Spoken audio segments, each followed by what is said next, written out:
ఈరోజు మనం ఒక ఆసక్తికరమైన న్యాయ పోరాటం గురించి మాట్లాడుకుందాం. కాంట్రాక్ట్స్ టీచర్లకు ప్రభుత్వానికి మధ్య బదిలీలు, జీతాల విషయంలో జరిగిన ఒక పెద్ద కేసిది.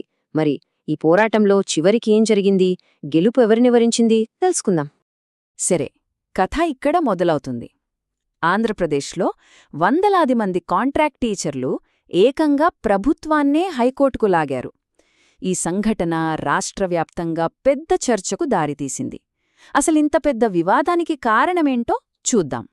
ఈ మొత్తం కేసంతా కేవలం రెండు ప్రశ్నల చుట్టూ తిరిగింది. సింపుల్గా అనిపించొచ్చు, కానీ ఈ ప్రశ్నలకు దొరికే సమాధానాలే వాళ్ల భవిష్యత్తును, వాళ్ల హక్కులను నిర్ణయించాయి. అవేంటో ఇప్పుడు చూద్దాం. అసలు ఈ టీచర్లెవరంటే వీళ్ళంతా కస్తూర్బా గాంధీ బాలిక విద్యాలయాలు అంటే కేజీబీవీలలో పనిచేస్తున్నవాళ్లు. ఇవి మామూలు స్కూళ్లు కాదు, చదువుకు దూరంగా ఉన్న ఎంతోమంది అమ్మాయిలకు భవిష్యత్తును చూపిస్తున్న ఆశాకిరణాలు. సో అక్కడ ఈ టీచర్ల పాత్ర ఎంత ముఖ్యమో మనం అర్థం చేసుకోవచ్చు. మరి ఇంతమంది టీచర్లు కోర్టు మెట్లెక్కడానికి కారణమేంటి? ముఖ్యంగా రెండు సమస్యలున్నాయి. ఒకటి, వాళ్లకు ఇష్టం లేకపోయినా బలవంతంగా కొత్త ప్రాంతాలకు ట్రాన్స్ఫర్ చేయడం. ఇక రెండోది, ఎప్పట్నించో ఇస్తామని ప్రభుత్వం మాట ఇస్తున్నా జీతాల పెంపును ఇవ్వకపోవడం. సరే, ముందుగా మొదటి సమస్యలోకి వెళ్దాం. అదే బదిలీల గొడవ.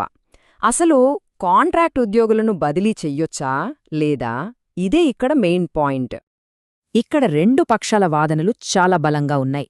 టీచర్లేమో, ఒక్క నిమిషం, మేము కాంట్రాక్ట్ స్టాఫ్, మమ్మల్ని ఎలా బదిలీ చేస్తారు, మా అపాయింట్మెంట్ ఆర్డర్లో అలా లేదే అని వాదించారు.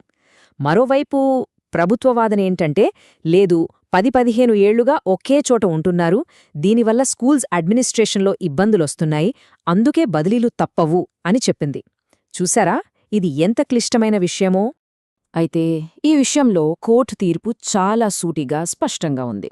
వాళ్ల ఉద్యోగ ఒప్పందాన్ని పరిశీలించిన తర్వాత కోర్టు ఏమంది అంటే, ఉద్యోగ ఒప్పంద నిబంధనలను చూస్తే ఉద్యోగిని వాళ్ల నియామక ప్రదేశం కాకుండా వేరే చోట పనిచేయమని చెప్పే అధికారం యజమానికి ఉంది అని తేల్చి చెప్పింది. ఇది కేసులో ఒక పెద్ద టర్నింగ్ పాయింట్. సో ఫైనల్గా కోర్టు ఏం చెప్పిందంటే, బదిలీలు చట్టబద్ధమే. పరిపాలనా అవసరాల కోసం కాంట్రాక్ట్ ఉద్యోగులను బదిలీ చేసే అధికారం ప్రభుత్వానికి ఉంది. సరే, బదిలీలు కరెక్టే అని కోర్టు ఎందుకు చెప్పింది? కొన్ని కారణాలు చెప్పింది. ఒకటి, వాళ్ల కాంట్రాక్ట్ పేపర్లోనే ట్రాన్స్ఫర్ చేసే హక్కు యజమానికి ఉందని రాసి ఉంది. 2, స్కూల్స్ నిర్వహణ కోసం బదిలీలు అవసరమన్న ప్రభుత్వ వాదనలో న్యాయముంది.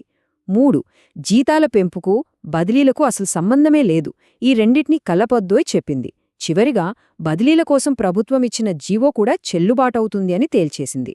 రైట్, బదిలీల కథ అలా ముగిసింది. మరి రెండో సంగతేంటి? అదే జీతాల పోరాటం. ఇది ఇంకాస్త కాంప్లికేటెడ్. ప్రభుత్వమిచ్చిన హామీల చుట్టూ తిరిగే కథ ఇది. ఈ జీతాల గొడవలో మనం పదే పదే వినే పదం మినిమం ఆఫ్ టైమ్ స్కేల్, అంటే ఎంటీఎస్.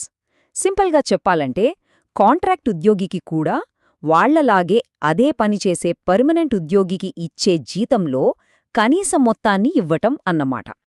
ఇక్కడ మనం ఈ టైంలైన్ చూస్తే అసలు విషయం అర్థమవుతుంది. ప్రభుత్వం ఒకసారి కాదు, 2 సార్లు కాదు, ఏకంగా 3 సార్లు ఈ టీచర్లకు ఎంటీఎస్ ఇస్తామని చెప్పింది. మొదట 2019లో, తర్వాత 2021లో, మళ్లీ 2022లో కూడా ఇలా వేర్వేరు జియోల ద్వారా హామీ ఇస్తూనే వచ్చింది. ఇక్కడే అసలు ట్విస్ట్. టీచర్లేమో, చూడండి, 3 జీవోలున్నాయి, మాకు ఎంటీఎస్ ఇవ్వాలి అని వాదిస్తే, ప్రభుత్వం ఒక టెక్నికల్ పాయింట్ లేవనెత్తింది. ఆ జీవోలు కేవలం మంజూరైన పోస్టులో, అంటే శాంక్షన్డ్ పోస్టులో ఉన్నవాళ్లకే వర్తిస్తాయి.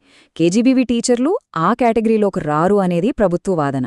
కాని ఈ వాదనను కోర్టు అస్సలు ఒప్పుకోలేదు. కోర్టు చెప్పిన మాటలు చాలా పవర్ఫుల్గా ఉన్నాయి. కేజీబీవీలలో రెగ్యులర్ పోస్టులు లేవన్న సంగతి ప్రభుత్వానికి బాగా తెలుసు.